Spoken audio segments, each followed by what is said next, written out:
नमस्कार मंडळी, मी जयेश आणि तुमच्यासाठी न्यू व्हिडिओ घेऊन आलो आहे। आज आम्ही आलो आहोत पालीच्या बल्लाळेश्वरचा गणपती दर्शनाला। जर तुम्ही सुद्धा येत असाल तर ही व्हिडिओ पूर्ण पहा, इथे काय काय बघायला भेटेल आणि वन डे ट्रिप तुम्ही करू शकता।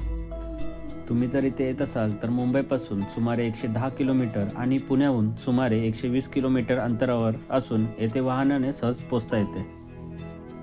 हे मंदिर भक्ताच्या नावावरून प्रसिद्ध असलेला गणपती बाप्पाचे अष्टविनायकपैकी तिसरे रूप बल्लाळेश्वर मंदिर आहे।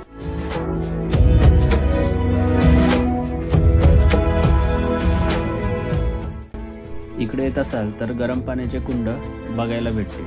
त्या साईडला जाताना आम्हाला एक शनिधामचं मंदिर लागलंय। शनिदेवाचे एक मंदिर, एकदम शांत वातावरण आणि मंदिराची ही बनावट आणि भिंतींवर वारली पेंटिंग खूप छान आणि आकर्षक वाटते।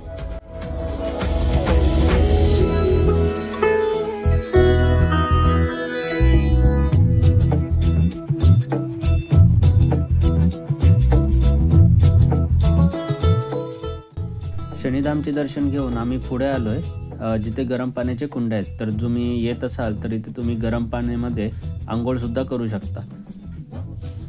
त्यासोबत इथेच तुम्हाला विठ्ठल रखुमाईचे दर्शन सुद्धा करायला भेटेल।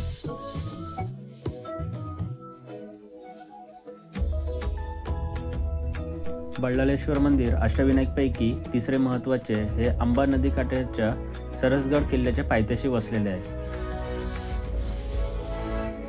तुम्ही स्वतःची कार घेऊन येत असाल तर इथे फ्री पार्किंग आहे। मंदिराच्या पाठीमागेच एक ग्राउंड आहे, तिथे तुम्ही कार पार्क करू शकता आणि थोडं चालत गेल्यानंतर इथे तुम्हाला भक्तनिवास भेटतो, जिथे तुम्ही बुकिंग करून वस्तीसाठी येऊ शकता। तुम्ही जर दुपारच्या टायमिंगला पोहोचत असाल तर तुम्हाला इथे भोजनाची व्यवस्था सुद्धा बघायला भेटेल। बल्लाळेश्वर गणपती हे सिद्धी देणारे गणपती म्हणून ओळखले जातात। मंदिराची रचना खूपच सुंदर असून परिसर अत्यंत स्वच्छ आणि शांत आहे।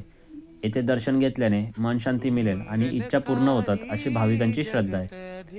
येथे आल्यावर एक वेगळीच आध्यात्मिक ऊर्जा अनुभवायला मिळते।